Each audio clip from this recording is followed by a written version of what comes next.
I mean, I spoke to the president. They may have been present, but President spoke to the president several times that night. There were suggestions by, I believe it was Mayor Giuliani, to go and declare victory and say that we'd won it outright. It was far too early to be making any calls like that. Ballots were still being counted.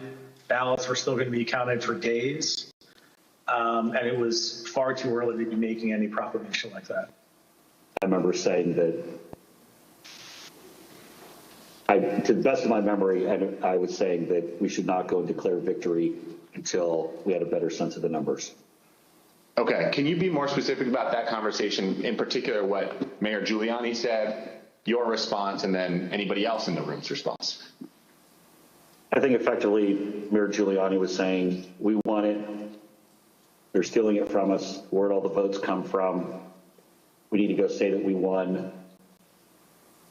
And essentially that anyone who didn't agree with that position was being weak.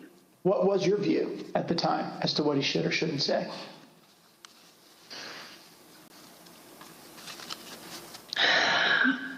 I don't know that I had a firm view as to what he should say in that circumstance. The results were still being counted. It was becoming clear that the race would not be called on election night. My belief, my recommendation was to say that votes were still being counted. It's too early to tell, too early to call the race, but you know, we proud of the race we ran, and we, you know, think we're in good position, and we'll have more to say about this, you know, the next day or the next day, whenever we had something to say. And did anybody who was a part of that conversation disagree with your message? Yes. Who was that? The president disagreed with that. I don't recall the particular words. He thought I was wrong. He told me so, and you know, that they were going to, you know, go in a he was going to go in a different direction. This is a fraud on the American public. This is an embarrassment to our country. We were getting ready to win this election. Frankly, we did win this election.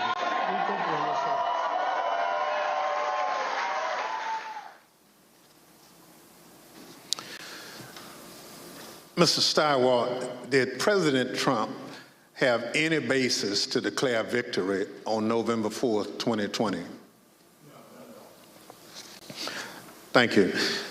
Mr. Stepien also testified that President Trump had no basis for declaring victory at that point in time.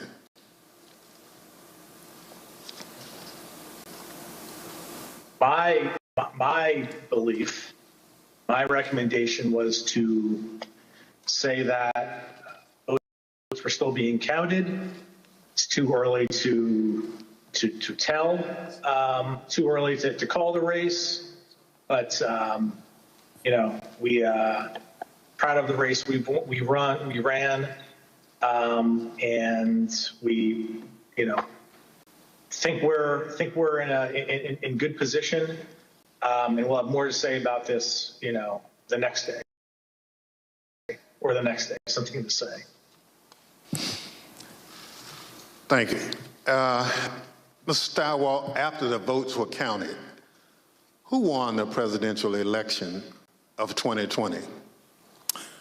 Joseph Robinette Biden, Jr. of the great state of Delaware. Thank you. That's the bottom line. We've had an election. Mr. Trump lost, but he refused to accept the results of the democratic process. Pursuant to Section 5C8 of House Resolution 503, I now recognize the gentlewoman from California, Ms. Lofgren, for questions. Well, thank you, Mr. Chairman. Mr. Steiwalt, I'd like you to explain a term that was thrown around a lot during the election, and that's the so-called red mirage. What does that mean? So in the 40 or 50 years, let's say, that Americans have increasingly chosen to vote by mail or early or absentee, Democrats prefer that method of voting more than Republicans do. So basically, in every election, Republicans win Election Day and Democrats win the early vote. And then you wait and start counting, and it depends on which ones you count first, but usually it's Election Day votes that get counted first. And you see the Republicans shoot ahead, and then the process of bailing and binding and unbinding all those mail-in votes. And some states like Pennsylvania refuse to count the votes first, so you have to wait for all of that to come in. So in every election, certainly a national election, you expect to see the Republican with a lead, but it's not really a lead. When you put together a jigsaw puzzle, it doesn't matter which piece you put in first, it ends up with the same image. So for us, who cares? But that's because no candidate had ever tried to avail themselves of this quirk in the election counting system. We had gone to pains, and I'm proud of the pains we went to make sure that we were informing viewers that this was going to happen, because the Trump campaign and the president had made it clear that they were going to try to exploit this anomaly, and we knew it was going to be bigger because the percentage of early votes was higher, right? We went from about 45% of the votes being early and absentee to, because of the pandemic, that increased by about 50%. So we knew it would be longer, we knew it would be more. So we wanted to keep telling viewers, hey, look, the number that you see here is sort of irrelevant because it's only a small percentage of these votes. So this red mirage, that's really what you expected to happen on election night? Not every time. Thank you, Mr. Steigerwald. Now, I'd like to play a clip of Attorney General Bill Barr, who also explains what was expected to happen on election night. Right out of the box on election night, the president claimed that there was major fraud underway. I mean, this happened, as far as I could tell, before there was actually any potential of looking at evidence. And it seemed to be based on the dynamic that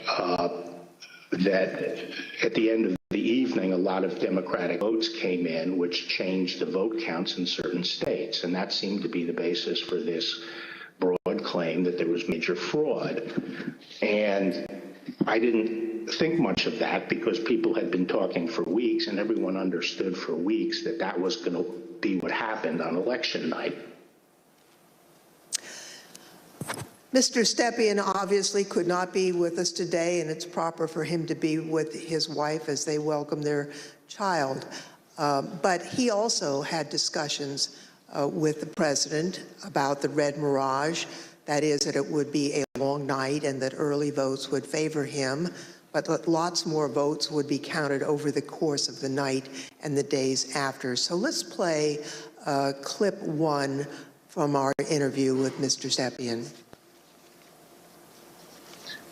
I recounted back to that conversation with him, in which I said, just like I said in 2016 was going to be a long night. I told him in 2020 that it was going to be a process again, as the early returns are going to be positive, and we're going to be watching the returns of ballots as they rolled in thereafter. So is it fair to say you're trying to present what you thought would be a realistic picture of what might happen over the course of that night, being election night? That night and the days that followed. Yeah, I always told the president the truth, and I think he expected that from me, and I told him it was going to be a process. It was going to be we're going to have to wait and see how this turned out. So I just like I did in 2016, I did the same thing in 2020. So let's watch a short clip of President Trump speaking after he received that information from his campaign advisors. We want all voting to stop. We don't want them to find any ballots at 4 o'clock in the morning and add them to the list. So when former President Trump said that, it contradicted what his advisors had warned would happen. We all know that mail-in ballots played an important role in the 2020 election. However, President Trump continuously discouraged mail-in voting. Mr. Stepien was so concerned about the president's position on mail-in voting that in the summer of 2020, he met with President Trump along with House Minority Leader Kevin McCarthy. Let's play clip 4. Meeting that was had, in particular, I invited Kevin McCarthy to join the meeting, he being of like mind on the issue with me, in which we made our case for why we believed mail-in voting not to be a bad thing for his campaign. The president's mind was made up, and he understands, how many times to, go to the well on a particular topic. Yeah, I understand. Tell me a little bit more about the argument that you and Mr. McCarthy made to the president in that meeting as to why it wasn't a bad thing that mail-in voting was available. Largely two pillars to that argument, both of which I've previously mentioned. One, leaving a good deal to chance, pushing or urging your voters to vote only on election day leaves a lot to chance. That's A. And B, also previously mentioned, the fact that the Trump campaign, the Republican National Committee, the Republican Party had an advantage of grassroots workers and volunteers on the ground that would allow, an advantage to enhance return rates of ballots that were mailed. Those were the two pillars of the argument. I see. And what, if anything, do you recall Representative McCarthy saying during that meeting? We were echoing the same argument. I mean, his words echoed mine, and vice versa on those two topics. Mr. Stirewalt, you were at the decision desk at Fox News on election night, and you called Arizona early for President Biden, which was controversial. How did you make that call, and where did you think the race stood in the early hours of the next day?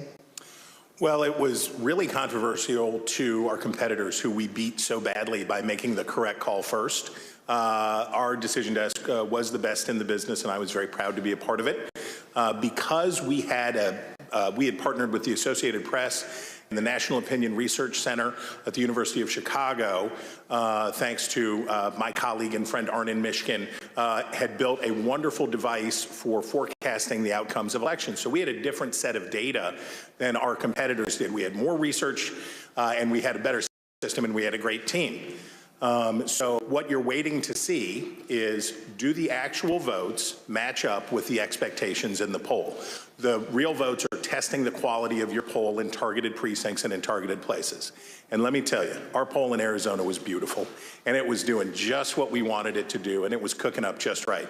And at some point, and I forget exactly who, but at some point it became clear that Arizona was getting ready to make a call. So we, my boss, Bill Salmon, said we're not making any call until everybody says yes, because that was always our policy, unanimity. And you have to understand, or in this room, you have, the best people from academia, Democrats, Republicans, a broad cross-section of people who had worked together for a decade, who are really serious about this stuff. So we knew it would be a consequential call because it was one of 5 states that really mattered, right? Wisconsin, Michigan, Pennsylvania, Georgia, Arizona were the ones that we were watching. We knew it would be significant to call any one of those 5, but we already knew Trump's chances were very small and getting smaller based on what we had seen. So we were able to make the call early. We were able to beat the competition. We looked around the room, everybody says yay, and on we go. And by the time we found out how much everybody was freaking out and losing their minds over this call, we were already trying to call the next state. We had already moved on. We were to Georgia, we were to North Carolina, we were looking at these other states. So we thought we were pleased, but not surprised. I see. You know, after the election, as of November 7th, in your judgment, what were the chances of President Trump winning the election? After that point? Yes. None. I mean, I guess it's always possible that you could have, a truckload of ballots be found somewhere, I suppose. But once you get into this space, ahead of today, I thought about what are the largest margins that could ever be overturned by a recount, and the kind of stuff that we heard Mike Pence talking about, sounding like a normal Republican that night when he said, we'll keep every challenge. Nothing like that. In a recount, you're talking about hundreds of votes. When we think about calling a race, one of the things that we would think about is it outside the margin of a recount? And when we think about that margin, we think about, in modern history, you're talking about 1,000 votes, 1,500 votes at the way outside. Normally, you're talking about hundreds of votes, maybe 300 votes that are going to change. So the idea that through any normal process in any of these states, remember, he had to do it thrice, right? He needed 3 of these states to change. And in order to do that, I mean, you're at an infant. You're better off to play the Powerball than to have that come in. On November 7th, the other major news outlets called the race for President Biden. Now, Mr. Stepien told the committee that he thought the odds were, and this is a quote, very, very, very bleak, and held a meeting with the president that same day. Let's show clip 8, video clip 8. I mean, with each day that wore on, I mean, the trajectory of the race, on election night, Trump ahead in many states. And as that week wore on, as the 3rd became the 4th, became the 5th, and so on and so forth, and the vote by mail ballots were tabulated, Trump's lead, grew more narrow, and in some places, Biden surpassed, Trump in the vote totals. So as the week wore on, as we paid attention to those numbers multiple times a day, internally, I was feeling less confident for sure. What was your view on the state of the election at that point? Very, very, very bleak. We told him, the group that went over there outlined, my belief in chances for success at this point, and then we pegged it at 5, maybe 10% based on recounts that either were automatically initiated or could be initiated based on realistic legal challenges, not all the legal challenges that eventually were pursued. But it was my belief is that it was a very, very, 5 to 10%. It's not a very good optimistic outlook. Now, as President Trump and others continued to claim that the election was stolen, there were lawyers who were a part of the campaign lawyers, who were responsible for investigating the fraud claims. That includes Alex Cannon, who could not validate the claims that were being made, including those being made by the president. Let's roll video 13. This is an email. It's 2 emails, actually. The first is from Alex Cannon to you and Faith McPherson, and then you forward that email on to Mark Meadows, Justin Clark, and Jason Miller, the subject being AZ federal ID voters. If you look at the original email there, it says, Bill, we completed the AZ analysis you requested. I assume that's about Arizona. And because of the substantial uncertainty surrounding the databases, this is a highly unreliable way to identify ineligible voters. Can you explain the task that you gave to Ms. Cannon for this Arizona analysis? Sure. Previously, I described some of my frustration with some of the claims that people would throw at Trump regarding, you need to look at this, this happened in this state or that happened in that state. And it would be, those would float us to look into. I talked before, I think. Yep. This is an example of that. I recall in Arizona, someone had thrown out, I believe this to be the claim, that there were thousands of illegal citizens, people not eligible to vote, having cast their ballots in Arizona. Someone had thrown out that claim to President Trump. And with, the margins being as close as they were, as I previously described, that could potentially matter. So this wild claim is thrown out, which, on its face didn't seem, realistic or possible to me. I asked Alex to look at the claim, and I haven't read this full email, but I recall the response to that. The reality of that was not illegal citizens voting in the election. I think it was like overseas voters voting in the election. So obviously, people who were eligible to vote. When these findings were passed up the chain to President Trump, he became frustrated and he replaced the campaign's legal team. Let's play clip 14. I think the president, it was during the second week where things like you played were occurring, where he was, growing increasingly unhappy with, his team, me less so because I was less involved at this point, but still me, growing increasingly unhappy with Justin Clark, and that kind of, paved the way for, Justin to be moved out and Mayor Giuliani to be moved in as the person in charge of, the legal side of the campaign and, for all intents and purposes, the campaign at that point.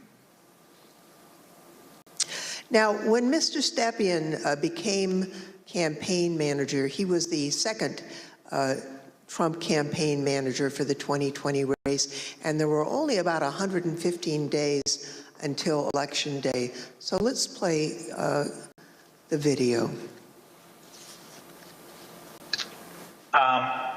I inherited a campaign that was, the day I was hired was, I believe, President Trump's low point in the 2020 daily average polling against President Biden. It was a campaign at a low point in the polls.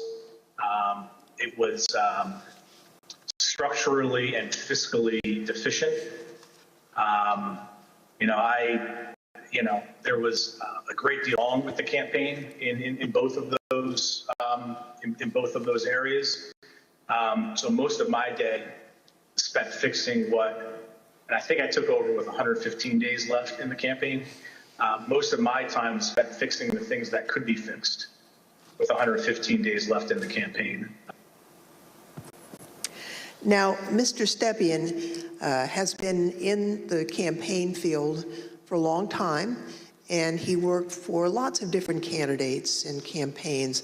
He testified to this committee about his concerns given the claims that Mr. Giuliani and Ms. Powell and their team were making publicly. Let's play clip 15. Okay, and was it important for you, Mr. Stepien, to sort of pull back just for your own professional reputation? You didn't want to be associated with some of what you were hearing from the Giuliani team and others that sort of stepped in the wake of your departure? I didn't mind being categorized. There were two groups of, we called them kind of my team and Rudy's team. I didn't mind being characterized as being part of Team Normal, as reporters, kind of started to do around that point in time. I said, hours ago, early on that, I've been doing this for a long time, 25 years, and I've spanned, political ideologies from Trump to McCain to Bush to Christie, and, I can work under a lot of circumstances for a lot of varied, candidates and politicians, but a situation where, and I think along the way I've built up a pretty good, I hope, a good reputation for being honest and professional. And I didn't think what was happening was necessarily honest or professional at that point in time. So that led to me stepping away. So the president did get rid of Team Normal, and I'd like to play a clip showing that the president found the people he needed to perpetuate his claims of fraud. They saw a big truck bringing in 100,000 ballots in garbage cans, in waste paper baskets, in cardboard boxes, and in shopping baskets. And every single one of them was for Biden because they were being notified by Smartmatic in Frankfurt that Biden was way behind and they better come up with a lot more ballots. And we can prove every single thing I just said. If you gave me the paper ballots, I could probably turn around each one of these states. I'm absolutely convinced if you let me examine each one of those ballots, I'd pull out enough that were fraudulent that it would shake the hell out of the country. It can set and run an algorithm that probably ran all over the country to take a certain percentage of votes from President Trump and flip them to President Biden, which we might never have uncovered had the votes for President Trump not been so overwhelming in so many of these states that it broke the algorithm. I remember that one of the things Mark said at some point was, you can't show an actual vote was flipped, which I found at the time to be a remarkable assertion because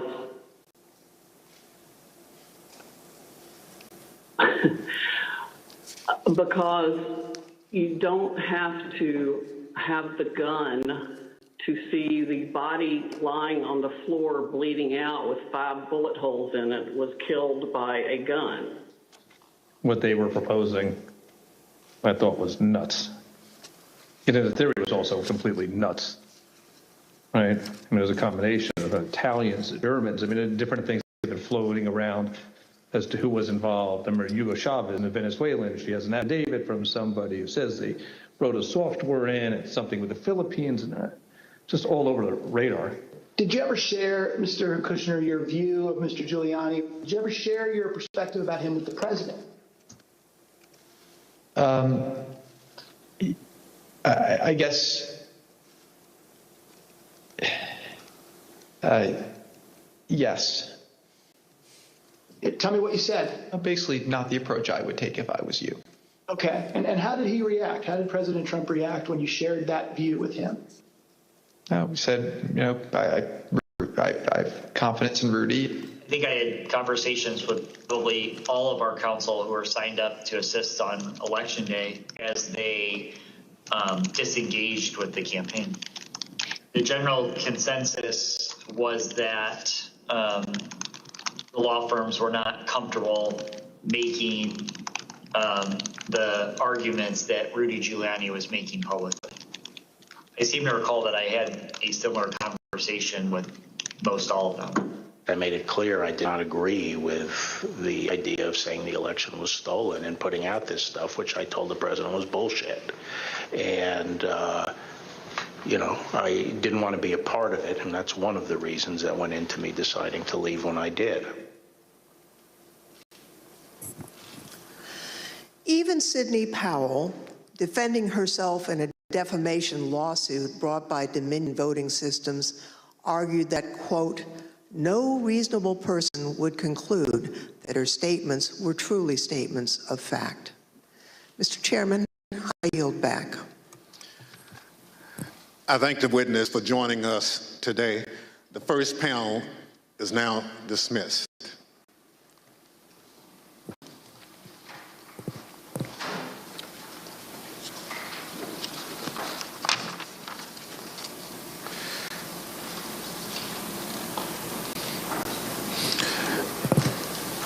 Without objection, the chair recognizes the gentlewoman from California, Ms. Lofgren. Thank you, Mr. Chairman. Last week, we presented the testimony of former Attorney General Bill Barr, who testified before this committee. Today, we present additional evidence, including his testimony that former President Trump started making claims of election fraud immediately after the election, and that Barr concluded the claims were untrue. Now, due to the length of Attorney General Barr's testimony, we're only going to include relevant portions at the hearing today. So let's play the video.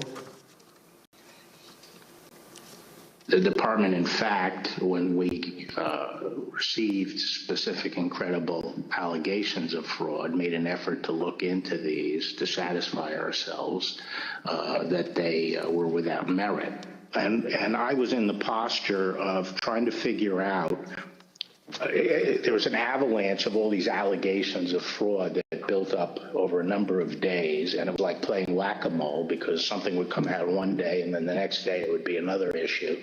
Also, I was influenced by the fact that all the early claims that I understood were completely bogus and silly and usually based on complete misinformation. And so I didn't consider the quality of claims right out of the box to give me any, feeling that there was really substance here. For the first time since the election, the Attorney General spoke personally with the President on November 23rd, and this was at the White House. Let's play the video, please. So on November 23rd, I hadn't spoken to the President since the election, and in fact, as I said, since the middle of October, roughly. And it was a little getting awkward because obviously he had lost the election and I hadn't said anything to him. And so Cipollone said, I think it's time you come over here.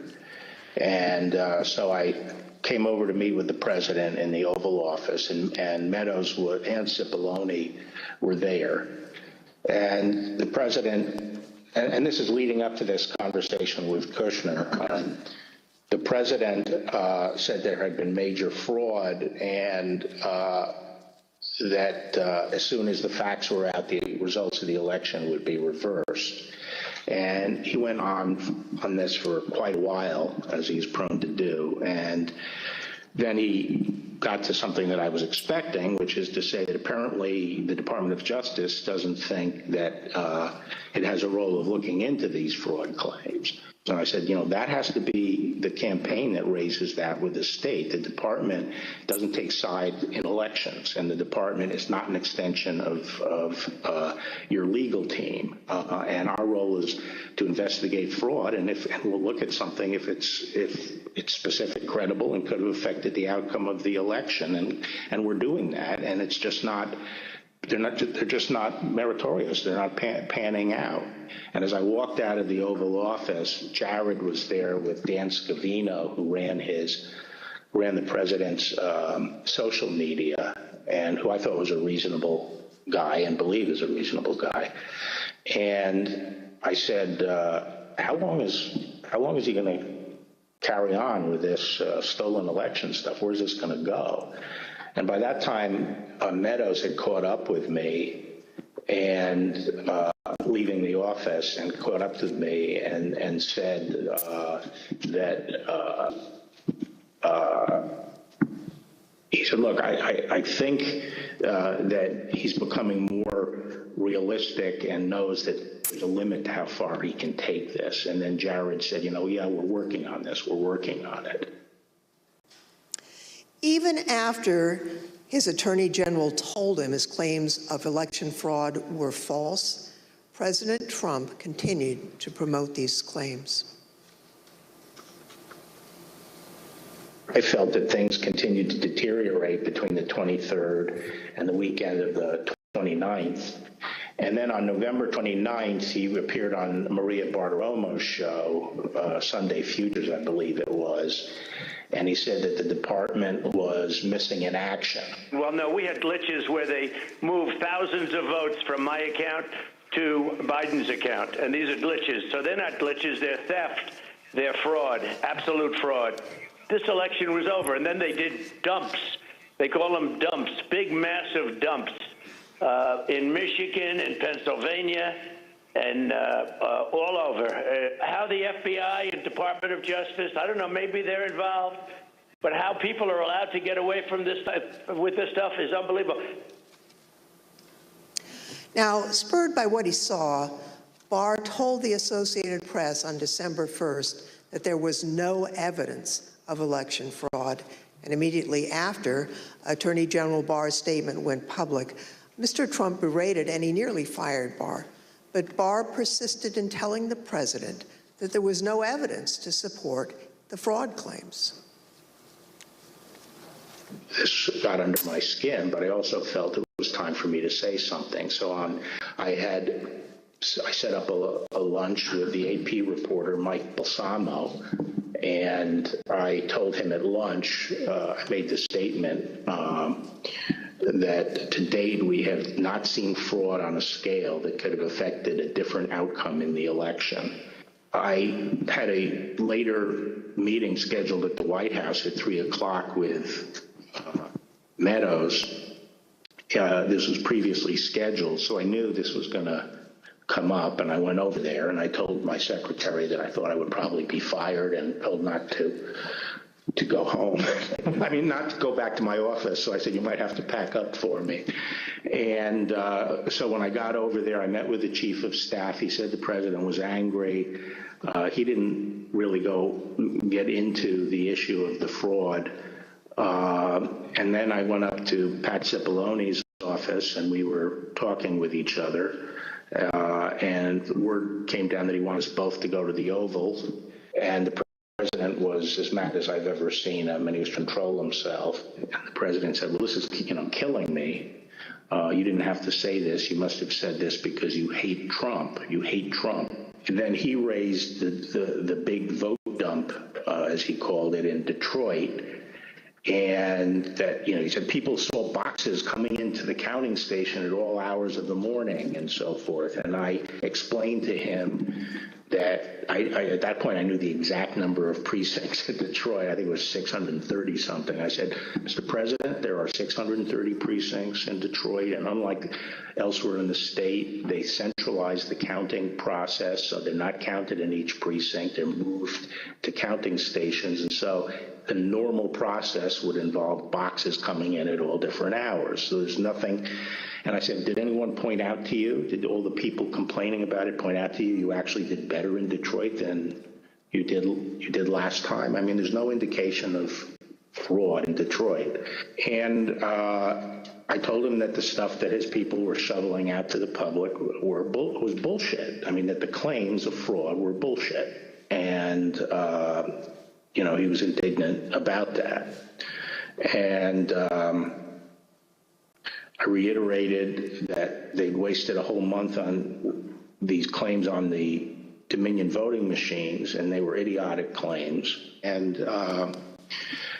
I specifically raised the Dominion voting machines, which I found to be among the most disturbing allegations, disturbing in the sense that I saw absolutely zero basis for the allegations, but they were made in such a sensational way that they obviously were influencing a lot of people, members of the public, that there was this systemic corruption in the system and that their votes didn't count and that these machines controlled by somebody else were actually determining it, which was complete nonsense. And it was being laid out there. And I told them that it was crazy stuff and they were wasting their time on that. And it was doing a grave disservice to the country. Okay, so the very next day, the president released a video rehashing some of the very same claims that his chief law enforcement officer had told him were, quote, nonsense. Here's an example. This is Michigan. At 6:31 in the morning, a vote dump of 149,772 votes came in unexpectedly. We were winning by a lot. That batch was received in horror We have a company that's very suspect. Its name is Dominion. With the turn of a dial or the change of a chip, you can press a button for Trump and the vote goes to Biden. What kind of a system is this?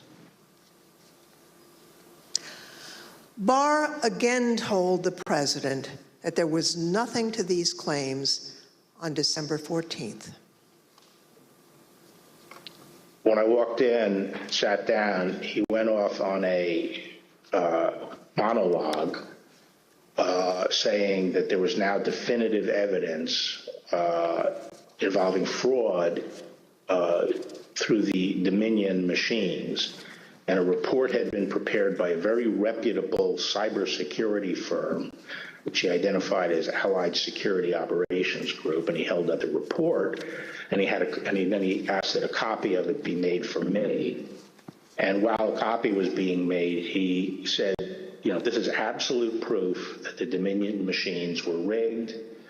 The report means that I'm going to have a second term. And then he gave me a copy of the report. And as he talked more and more about it, I sat there flipping through the report and looking through it. And to be frank, it looked very amateurish to me. Didn't have the credentials of the people involved, but I didn't see any real qualifications. And the statements were made very conclusory, like, you know, these machines were designed to, you know, engage in fraud or something to that effect, but I didn't see any supporting information for it. And I was somewhat demoralized because I thought, boy, if he really believes this stuff, he has, you know, lost contact with he's become detached from reality if he really believes this stuff. On the other hand, you know, when I went into this and would, you know, tell him how crazy some of these allegations were, there was never an indication of interest in what the actual facts were. In my opinion then, and my opinion now, is that the election was not stolen by fraud. And I haven't seen anything since the election that changes my mind on that, including the 2000 Mules movie. Well, maybe you can assess that 2,000 mules, and people are talking about that. Well, I mean, just in a nutshell, you know, I just think that the GBI was unimpressed with it, and I was similarly unimpressed with it because I think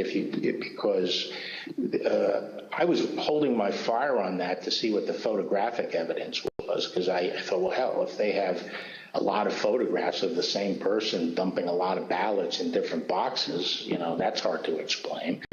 So I wanted to see what the photographic evidence was. But the cell phone data is singularly unimpressive. I mean, it basically, if you take 2 million cell phones and figure out where they are physically in a big city like Atlanta or wherever, just by definition, you're going to find many hundreds of them have passed by and spent time in the vicinity of these boxes.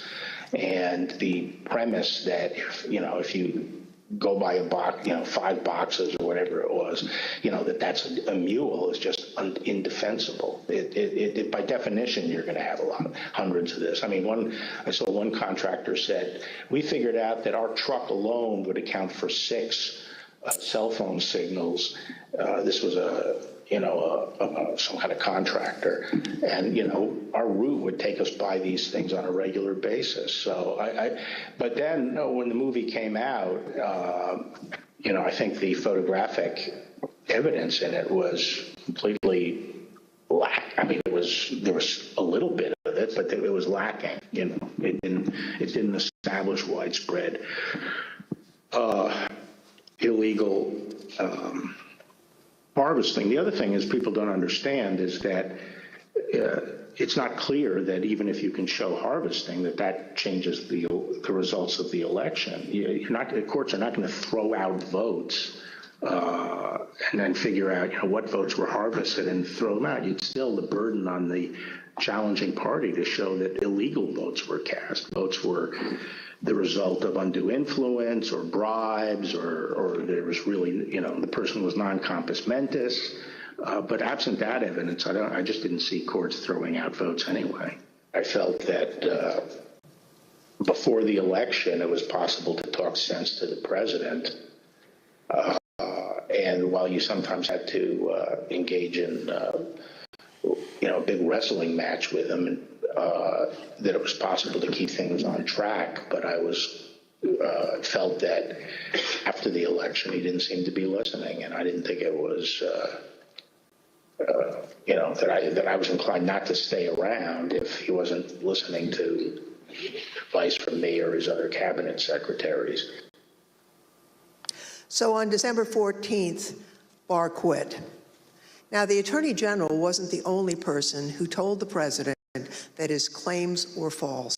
Other officials and close advisors told him the same thing. Rather than try to address a counterfactual or a hypothetical, let me just say there were instances where the president would say, people are telling me this, or I've heard this, or I saw on television, this impropriety in Atlanta or Pennsylvania or something. And we were in a position to say, our people have already looked at that, and we know that you're getting bad information, that's not correct. It's been demonstrated to be incorrect from our point of view, and been debunked. A month and a half or so after the election day, and at that meeting, various allegations of fraud were discussed, and Eric and Pat didn't, told the group, the president included, that none of those allegations had been substantiated to the point where they could be the basis for any litigation challenge to the election. President Trump's own vice president and his top advisors also knew that there wasn't evidence to support the claims that the president was making. Anyone else other than Mr. Meadows who asked you about the status outside of your legal group, Mr. Morgan and the others you mentioned, anyone else who asked you the status of what you were finding in your assessment of it? Yes, sir. Who's that? Peter Navarro. When did you talk to Mr. Navarro? Mid-November. Around the same time as Mr. Meadows? Yes, sir. And tell me about that conversation. I recall him asking me questions about Dominion and maybe some other categories of allegations of voter fraud.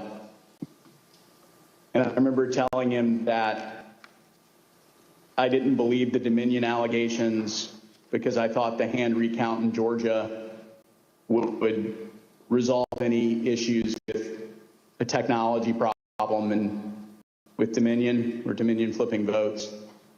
And I mentioned at that time that the CISA, Chris Krebs, had recently released a report saying that the election was secure.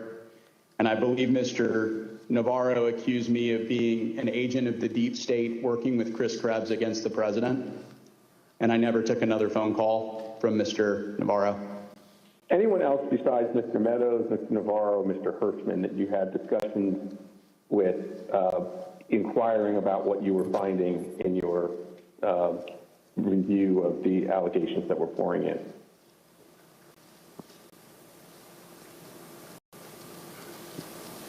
I believe I had about a 15-second conversation with the vice president about it as well. When was that? During one of the visits to the White House. I don't know which one. I think it was the first one in November. I had met him briefly at the campaign, and he remembered me and saw me. And he asked what I was doing on the campaign, and I told him that, we were looking into some of the issues related to voter fraud. And he asked me, I don't remember his exact words, but he asked me if we were finding anything. And I said that I didn't believe we were finding it, or I was not personally finding anything sufficient to alter the results of the election. And he thanked me. That was our interaction. At a later hearing, you'll hear live testimony from the former acting Deputy Attorney General of the Department of Justice, Rich Donahue. But now I'd like to play a portion of his testimony. I tried to, again, put this in perspective and to try to put it in very clear terms to the president. And I said something to the effect of, sir, we've done dozens of investigations, hundreds of interviews. The major allegations are not supported by the evidence developed. We've looked at Georgia, Pennsylvania, Michigan, Nevada. We're doing our job.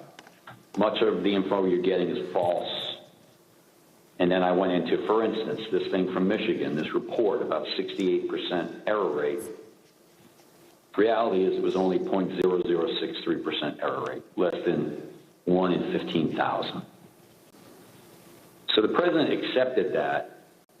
He said, okay, fine, but what about the others? And again, this gets back to the point that there were so many of these allegations that when you gave him a very direct answer on one of them, he wouldn't fight us on it, but he would move to another allegation. So then I talked about a little bit about the Pennsylvania truck driver. This is another allegation that had come up. And this claim was by a truck driver who believed, perhaps honestly, that he had transported an entire tractor-trailer truck full of ballots from New York to Pennsylvania. And this was, again, out there in the public and discussed. And I essentially said, look, we looked at that allegation. We looked at both ends, both the people who load the truck and the people who unload the truck. And that allegation was not supported by the evidence. Again, he said, okay. And then he said, no, I didn't mention that one. What about the others? And I said, okay, well, with regard to Georgia, we looked at the tape, we interviewed the witnesses. There is no suitcase. The president kept fixating on this suitcase that supposedly had fraudulent ballots and that the suitcase was rolled out from under the table. And I said, no, sir, there is no suitcase. You can watch that video over and over. There is no suitcase. There is a wheeled bin where they carry the ballots, and that's just how they move ballots around that facility. There's nothing suspicious about that at all. I told them that there was no multiple scanning of the ballots. One part of that allegation was that they were taking one ballot and scanning it through 3 or 4 or 5 times to rack up votes, presumably for Vice President Biden. I told them that the video did not support that. Then he went off on double voting at the top of the next page. He said, dead people are voting. Indians are getting paid to vote. He meant people on Native American reservations. He said there's lots of fraud going on here. Told him flat out that much of the information he's getting is false and or just not supported by the evidence. We look at the allegations, but they don't pan out. Mr. Barr and his advisors were not the only ones who determined that the president's allegations regarding Dominion voting machines were false. So, Mr. Chairman, I ask unanimous consent to include in the record of this hearing reports issued by the Department of Homeland Security's Cybersecurity and Infrastructure Security Agency, otherwise known as CISA, that addressed and rejected the claims of manipulation of voting machines in the 2020 election. Without objection, so ordered.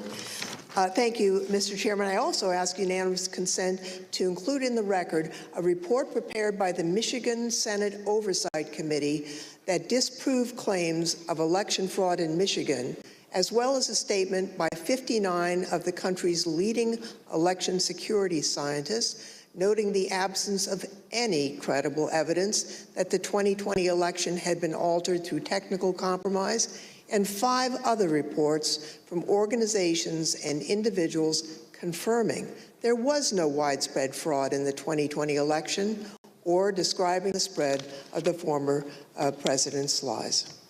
Without objection, so ordered. Thank you, Mr. Chairman, and I yield back. Pursuant to the order of the committee for today, the chair declares the committee in recess for a period of approximately 10 minutes. And with that, the chairman, Benny Thompson, is gaveling down for that 10-minute recess. I'm here with Katie Tur. Katie, we have seen an extraordinarily detailed exposition with videotape from Bill Stepien, who could not be here today because his wife went into labor for the delivery of their child, and also from Bill Barr, the former Attorney General,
moments when he responds, however he responds. I'm sure that's something that he's going to seize on. But certainly that's a striking thing for someone to say, the man who's the Attorney General of the United States, departing or otherwise, saying that if Trump believed this stuff, that he detached from reality.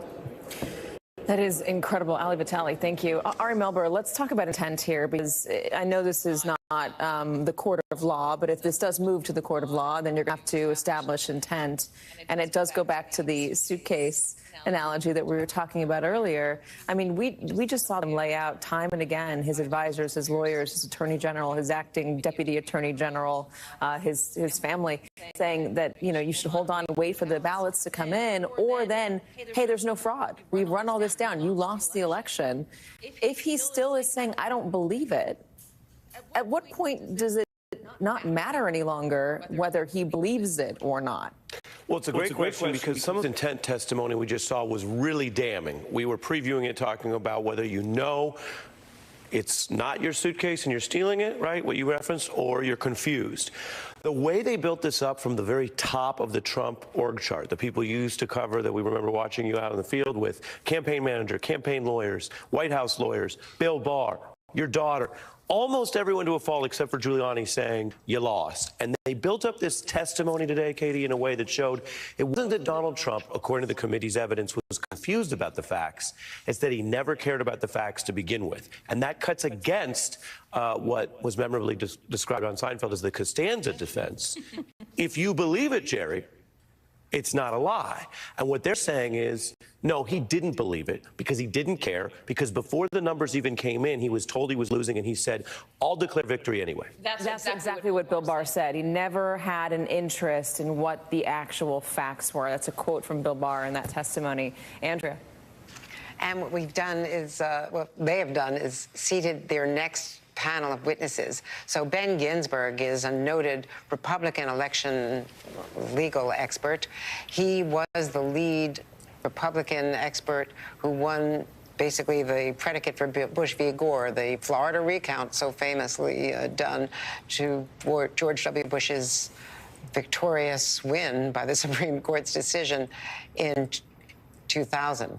Next to him, we see B.J. Pac. He is the U.S. attorney for Georgia who resigned because he was about to be fired under the pressure from the former president at the time to Brad Raffensperger and all the others in the chain of command there, when he was claiming there was election fraud and there was not. And Al Schmidt is the only Republican member of the city commissioners in Philadelphia who was similarly being pressured to try to overturn the Pennsylvania vote, which in fact was won by some 80,000 votes by Joe Biden, and they found no evidence, which went all the way up to the Supreme Court, as did some of these other cases. No evidence at all. Joyce Vance, weigh in here on the whole issue of intent and the foreknowledge, which clearly was made. It was established that he was told in advance. He was told in a briefing in the summer of 2020.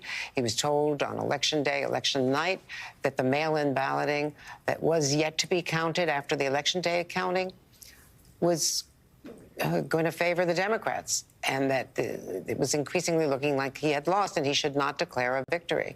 And he kept persisting, Joyce, in arguing with Bill Barr even in December, that all of these conspiracy theories from Rudy Giuliani were true. Prosecutors call that willful blindness, Andrea, and the D.C. Circuit, the court that the former president could conceivably find himself prosecuted in if Merrick Garland decides that that's appropriate, has a tradition of hearing that sort of a way for the government to prove a defendant has knowledge of important facts. You can't avoid criminal liability just by sticking your head in the sand and wishing the truth away. And so if the former president were to be indicted, it's very likely that prosecutors' theory would be he actually knew, and if he didn't know, he was willfully blind. There's powerful evidence of that today. The testimony from the former attorney general is compelling when he talks about the example in Detroit where he's told by Bill Barr, there's nothing wrong with these boxes of ballots that are going in. That's the process in Detroit. And then Trump goes on the following day on TV and blows it up, says it's indicia of fraud.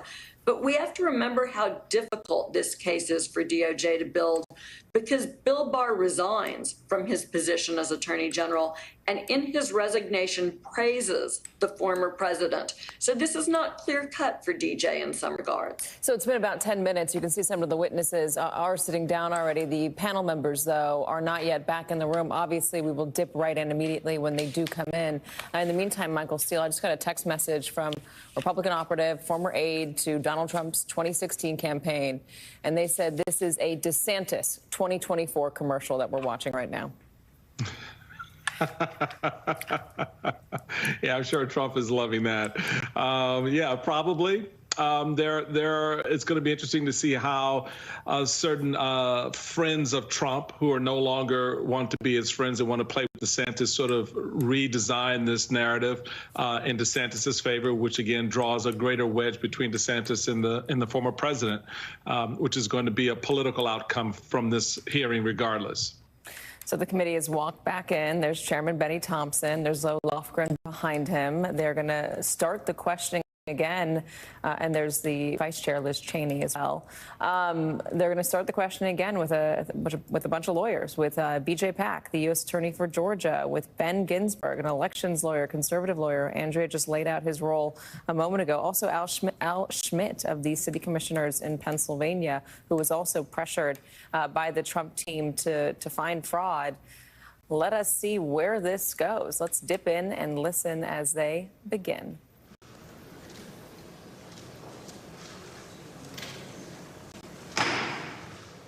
Committee will be in order.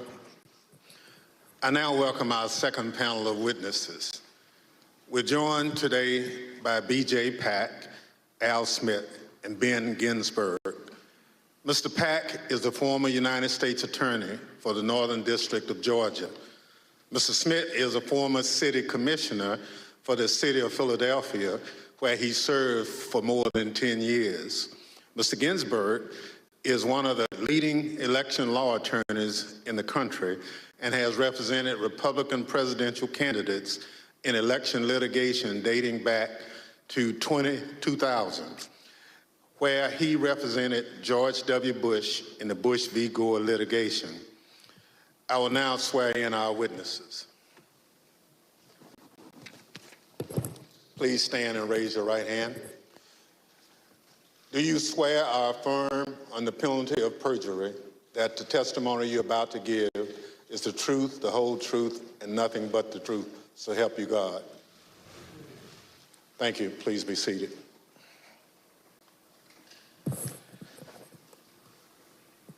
Let the record reflect the witnesses answered in the affirmative. Pursuant to Section 5C8 of House Resolution 503, I now recognize the gentlewoman from California, Ms. Lofgren, for questions. Thank you, Mr. Chairman. Before the break, I think you all heard Mr. Barr and Mr. Donahue talk about the false claims that Mr. Trump and his supporters made about suitcases of fake ballots in Georgia. We have a witness here today who thoroughly investigated that issue. Mr. Pac, I want to thank you for appearing before us today. You were appointed by President Trump to serve as the U.S. Attorney for the Northern District of Georgia, and you served from 2017 until January 2021. You were the lead federal prosecutor there and worked for the Department of Justice under then Attorney General Bill Barr.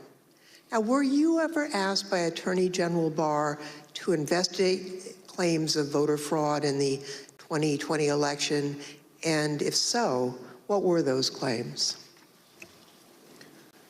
Thank you, Congressman Lofgren. Thank you for the question. Approximately December 4th, I believe, of 2020, Attorney General Barr and I had a conversation about an unrelated case to the case at issue.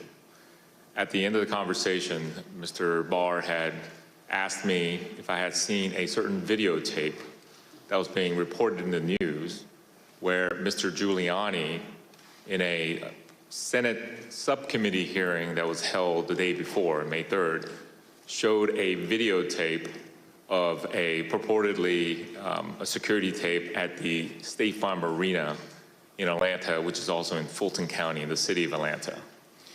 I'm sorry, city of, yes. At the time, Mr. Barr asked me that he had made a public statement that he had not seen any widespread election fraud that would question the outcome of the election. And because of the videotape and the serious allegation that Mr. Giuliani was making with respect to the suitcase full of ballots purported in the video, he asked me to find out what I could about it, because he had envisioned that in some days after our call that he was going to go to the White House for a meeting, and then that issue might come up. He asked me to make it a priority to get to the bottom of, to try to substantiate the allegation made by Mr. Giuliani. Thank you. I understand the Georgia Secretary of State's office investigated those State Farm Arena allegations and didn't find any evidence of fraud. What did you find when your office conducted its own investigation? We found that the suitcase full of ballots, the alleged black suitcase that was being seen pulled from under the table, was actually an official lockbox where ballots were kept safe. We found out that there was a mistake in terms of a misunderstanding that they were done counting ballots or tallying ballots for the night. And the partisan watchers that was assigned by each of the respective parties were announced to send home. But once they realized the mistake, someone from the Secretary of State's office had indicated that, no, we're not done for the night. You need to go ahead and continue counting. So once they packed up the lockbox full of ballots, they brought back the official ballot box again and continued to tally the ballots from the lockbox. Unfortunately, during the Senate hearing, Mr. Giuliani only played a clip that showed them pulling out the official ballot box from under the table and referring to that as a smoking gun of a fraud in Fulton County.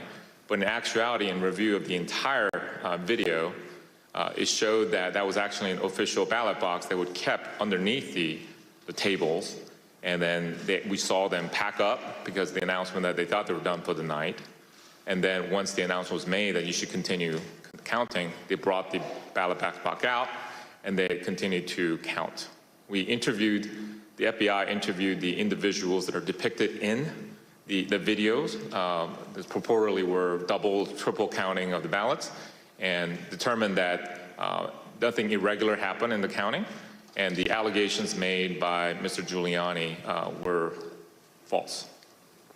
Thank you very much. I'd like to play again a testimony from Mr. Donahue, who appeared before the committee before today. Mr. Donahue, we talked at some length about whether or not the White House or the president was informed about the Antrim report.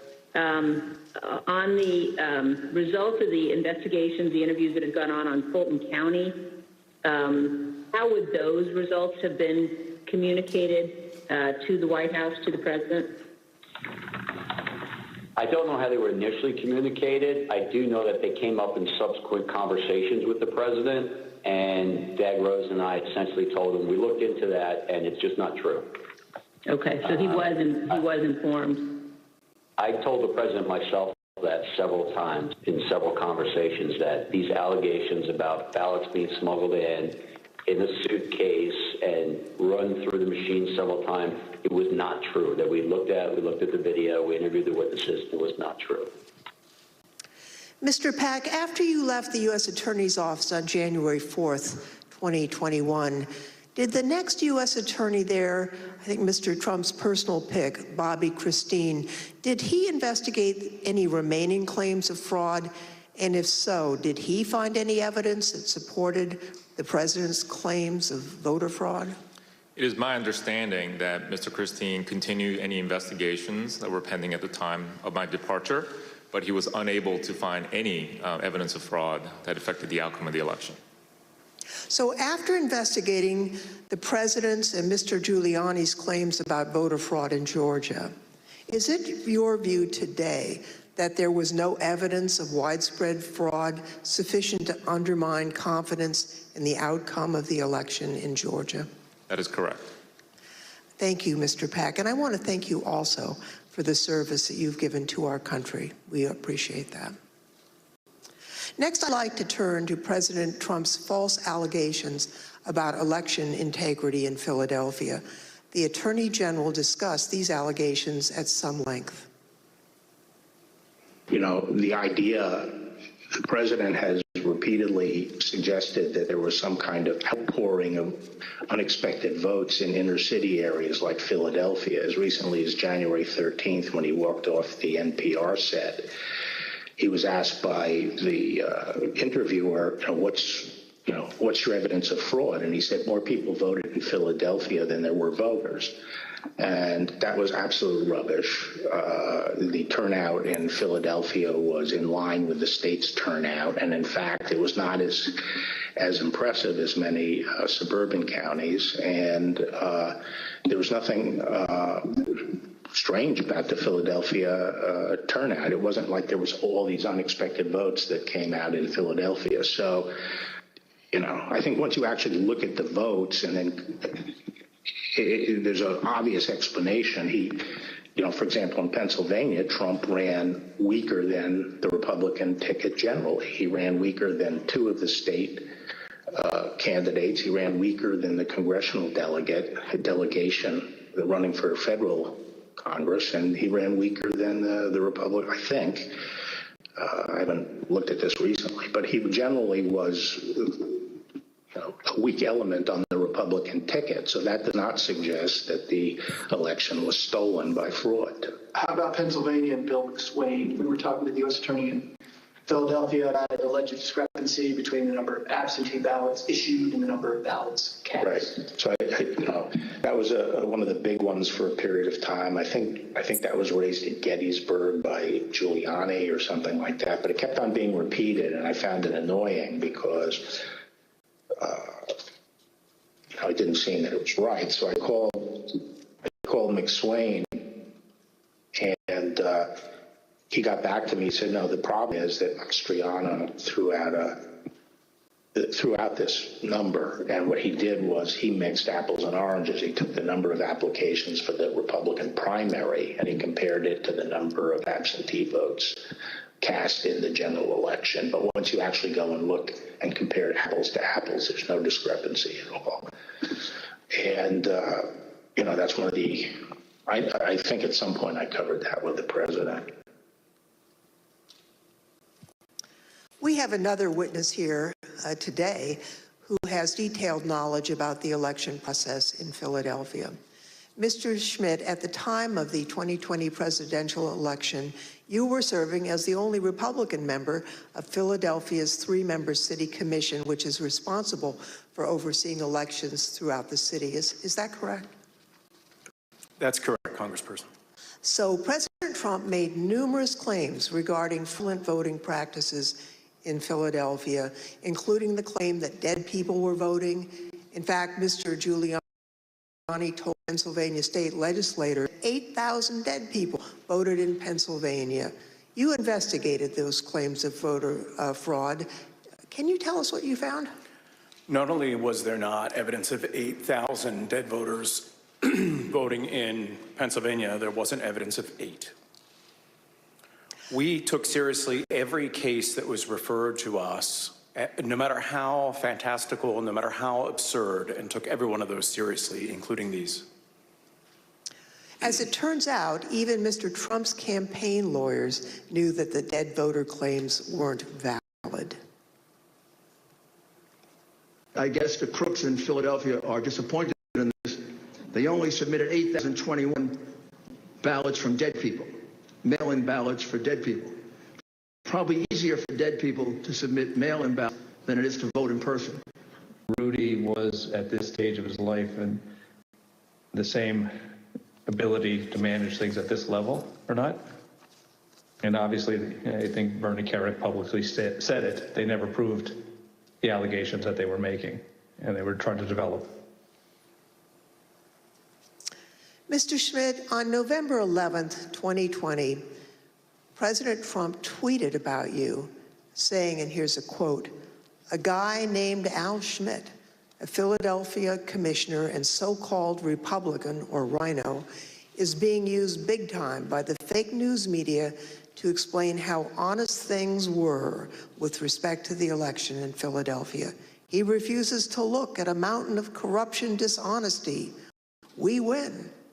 As a result of that tweet and the CNN interview you gave where you stated the dead voter claims in Pennsylvania were false, you and your staff were subjected to disturbing threats. Can you tell us about that?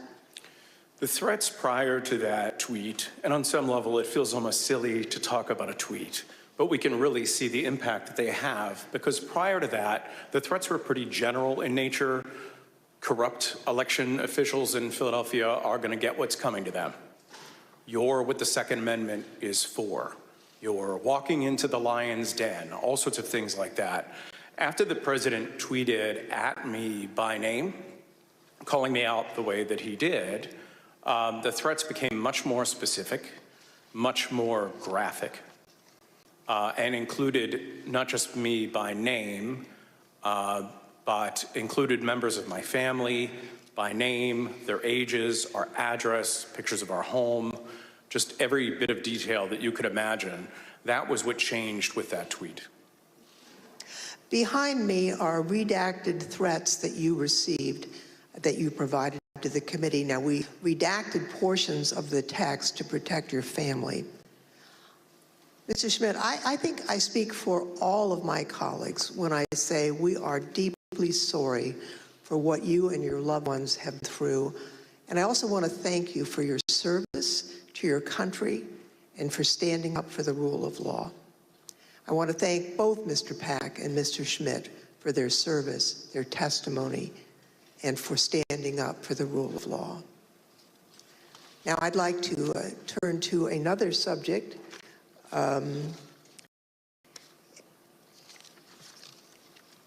The courts in our country provide a legitimate venue for campaigns to challenge what they view as irregular election practices. Now, courts have the final say on how the law applies to those challenges. We have a renowned legal expert here to address the Trump campaign's activities in court. Mr. Ginsburg, you've spent your entire career representing Republicans in election-related litigation.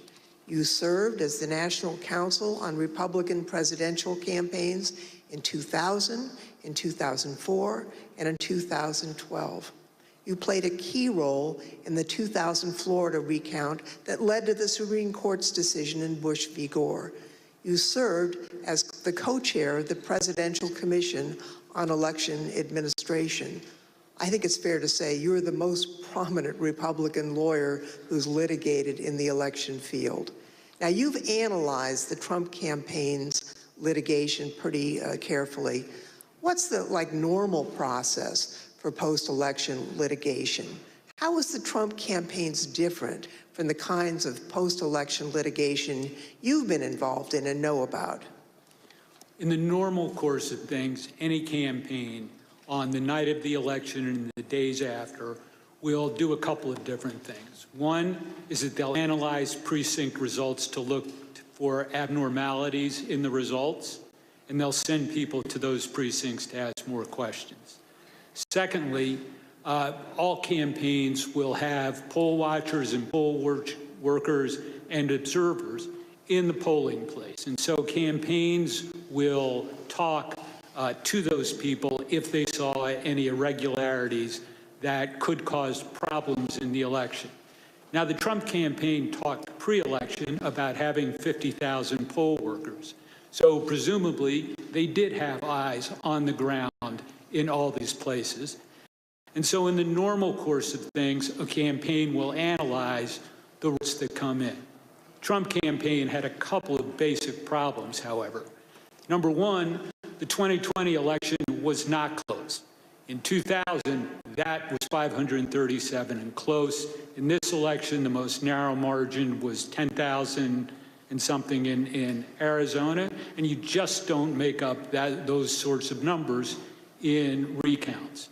And when the claims of fraud and irregularities were made, you've heard very compelling testimony from Mr. Stepien, from Matt Morgan, from Alex Cannon about claims and how they didn't believe them. And so that put the Trump campaign on sort of a process of bringing cases without the actual evidence that you have to have, in which the process is designed to bring out. So are you aware of any instance in which a court found the Trump campaign's fraud claims to be credible? No, there was never that instance. In all the cases that were brought, and I've looked at the more than 60 that include more than 180 counts. And no, the simple fact is that the Trump campaign did not make its case. The Select Committee has identified 62 post-election lawsuits filed by the Trump campaign and his allies between November 4th, 2020 and January 6th, 2021. Those cases resulted in 61 losses and only a single victory, which actually didn't affect the outcome for either candidate.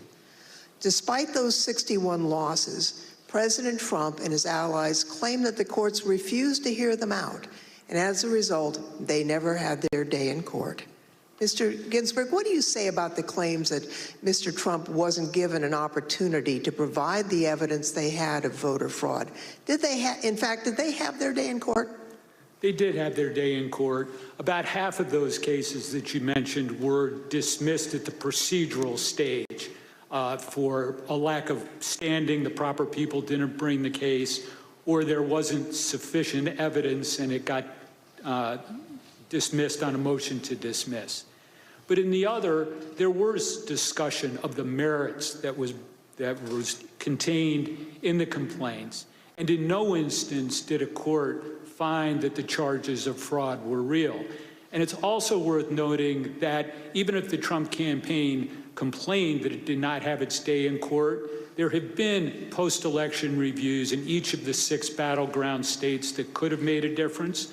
And those ranged from the somewhat farcical Cyber Ninjas case in Arizona to the Michigan Senate report that was mentioned earlier, the hand recount in Georgia that Mr. Pac addressed. And in each one of those instances, there was no credible evidence of fraud produced by the Trump campaign or his supporters. Thank you. You know, as Mr. Ginsburg has explained, there are no cases where the Trump campaign was able to convince a court that there was widespread fraud or irregularities in the 2020 election. Over and over, judges appointed by Democrats and Republicans alike directly rebutted this false narrative. They called out the Trump campaign's lack of evidence for its claims, and the judges did that even in cases where they could have simply thrown out the lawsuit without writing a word. You can see behind me a few excerpts from the decisions in these 62 cases. The Trump campaign's lack of evidence was criticized by judges across the political spectrum. In Pennsylvania, a Trump-appointed judge concluded, quote, "Charges require specific allegations and proof. We have neither here." Another Trump-appointed judge warned that if cases like these succeeded, quote, "Any disappointed loser in a presidential election able to hire a team of clever lawyers could flag claimed deviations from election results and cast doubt on election results." The list goes on and on. Allegations are called, quote, "an amalgamation of theories, conjecture, and speculation." In another, strained legal arguments without merit, unsupported by evidence, derived from wholly unreliable sources, a fundamental and obvious misreading of the Constitution. The rejection of President Trump's litigation efforts was overwhelming. 22 federal judges appointed by Republican presidents, including 10 appointed by President Trump himself, and at least 24 elected or appointed Republican state judges dismissed the president's claims. At least 11 lawyers have been referred for disciplinary proceedings due to bad faith and baseless efforts to undermine the outcome of the 2020 presidential election. Rudy Giuliani had his license to practice law suspended in New York. And just this week, a newly filed complaint will potentially make suspension from practicing law in D.C. permanent. And as we've just heard from perhaps the most preeminent Republican election lawyer in recent history, the Trump campaign's unprecedented effort to overturn its election loss in court was a deeply damaging abuse of the judicial process. As stated by U.S. District Court Judge David Carter, this was, quote, a coup in search of a legal theory. Thank you, Mr. Chairman. I yield back. I want to thank our witnesses for joining us today. The members of the Select Committee may have additional questions for today's witnesses, and we ask that you respond expeditiously in writing to those questions. Without objection, members will be permitted 10 business days to submit statements for the record, including opening remarks and additional questions for the witnesses. The second panel of witnesses is now dismissed.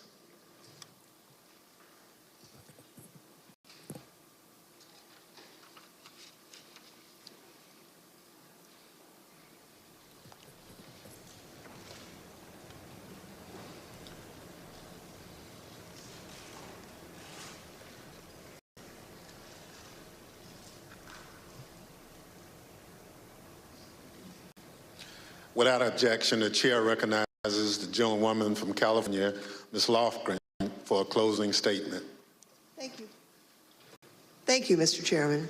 Now that we understand the litigation efforts by President Trump and his allies, I'd like to present additional actions taken by the Trump campaign during this time. President Trump continued to push the stolen election, even though litigation efforts, same claim, had failed. Now, it's worth pointing out that litigation generally does not continue past the safe harbor date of December 14th. But the fact that this litigation went on, well, that decision makes more sense when you consider the Trump campaign's fundraising tactics. Because if the litigation had stopped on December 14th, there would have been no fight to defend the election and no clear path to continue to raise millions of dollars. Mr. Chairman, at this time, I'd ask for unanimous consent to include in the record a video presentation describing how President Trump used the lies he told to raise millions of dollars from the American people. These fundraising schemes were also part of the effort to disseminate the false claims of election fraud. Without objection, so. My name is Amanda Wick, and I'm Senior Investigative Counsel with the House Select Committee to investigate the January 6th attack on the United States Capitol. Between Election Day and January 6th, the Trump campaign sent millions of fundraising emails to Trump supporters, sometimes as many as 25 a day. The emails claimed the, quote, left-wing mob was undermining the election, implored supporters to, quote, step up to protect the integrity of the election, and encouraged them to, quote, fight back. But as the Select Committee has demonstrated, the Trump campaign knew these claims of voter fraud were false, yet they continued to barrage small-dollar donors with emails, encouraging them to donate to something called the Official Election Defense Fund. The Select Committee discovered no such fund existed. I don't believe there is actually a fund called the Election Defense Fund. Is it fair to say the Election Defense Fund was another, I think we called it a marketing tactic? Yes. And tell us about these funds as marketing tactics. Just the topic matter, where money could potentially go to be, how money could potentially be used. The claims that the election was stolen were so successful, President Trump and his allies raised $250 million, nearly $100 million in the first week after the election. On November 9th, 2020, President Trump created a separate entity called the Save America Pac. Most of the money raised went to this newly created PAC, not to election-related litigation. The Select Committee discovered that the Save America Pac made millions of dollars contributions to pro-Trump organizations, including $1 million to Trump Chief of Staff Mark Meadows' charitable foundation, $1 million to the America First Policy Institute, a conservative organization which employs several former Trump administration officials, $204,857 to the Trump Hotel Collection, and over $5 million to Event Strategies, Inc., the company that ran President Trump's January 6 rally on the Ellipse. All of us here today do not want to see our election victory stolen by emboldened radical left Democrats, which is what they're doing. The evidence developed by the Select Committee highlights how the Trump campaign aggressively pushed false election claims to fundraise, telling supporters it would be used to fight voter fraud that did not exist. The emails continued through January 6th, even as President Trump spoke on the Ellipse. 30 minutes after the last fundraising email was sent, the Capitol was breached.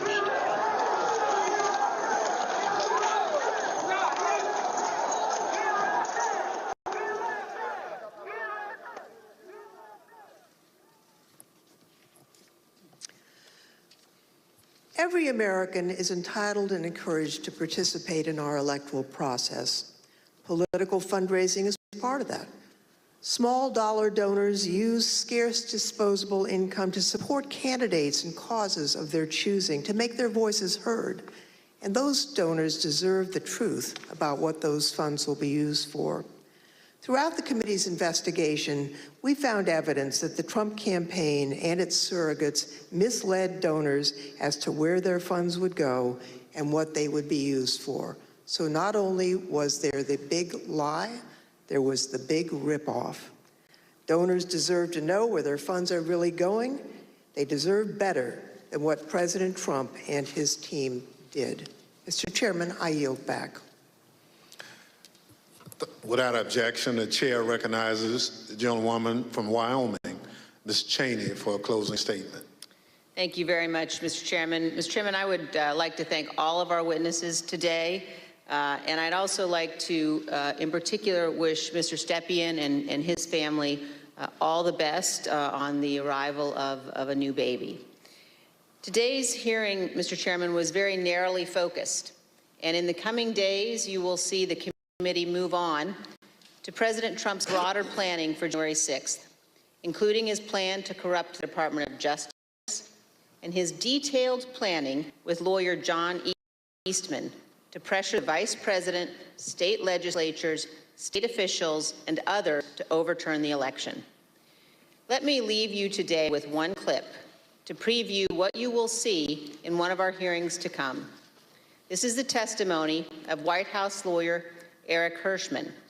John Eastman called Mr. Hirschman the day after January 6th, and here is how that conversation went. I said to him, "Are you out of your effing mind?" Right? I said, I only want to hear two words coming out of your mouth from now on. Orderly transition.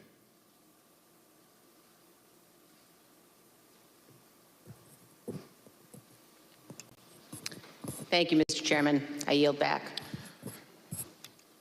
At the conclusion of last week's hearing, we showed you a video of rioters explaining why they had come to Washington on January 6th.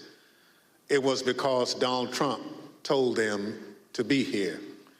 Today we heard about some of the lies Donald Trump embraced and amplified when it became clear he didn't have the numbers of votes to win the election. We heard about how officials at different levels of government explored claims of fraud and found no evidence. Yet the former president continued to repeat those false claims over and over again.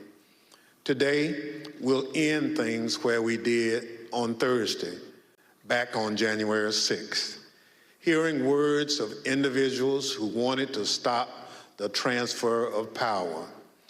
We know they were there because of Donald Trump. Now we hear some of the things they believed. Without objection, I enter into the record a video presentation. I know exactly what's going on right now. Fake election. They think they're going to fucking cheat us out of our vote and put communist fucking Biden in office. It ain't happening today, buddy. You voted? Yes, sir. How'd it go? Voted early. It went well, except for the can't really trust the software. Dominion software all over. We voted, and right in the top right-hand corner of the Dominion voting machine that we used, there was a Wi-Fi symbol with 5 bars. So that most definitely connected to the internet, without a doubt. So they stole that from us twice. We're not doing it anymore. We're not taking it anymore. So we're standing up, we're here, and whatever happens, we're not laying down again. I'm from Pennsylvania. It didn't work. It absolutely worked. It didn't work. No. Trust the system. 200,000 people that weren't even registered voted. 430,000 votes disappeared from President Trump's tally. And you can't stand there and tell me that it worked. I don't want to say that what we're doing is right. But if the election's being stolen, what is it going to take?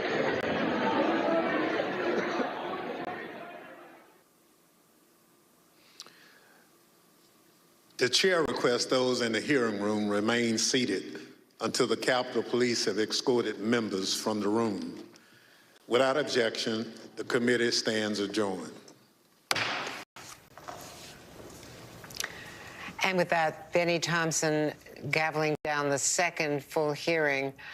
Katie Tur with me now. Katie, I think the significance of playing that brief clip there was to tie together these two hearings, to tie together the fact that you had these Republican lawyers today, as well as a former U.S. attorney, as well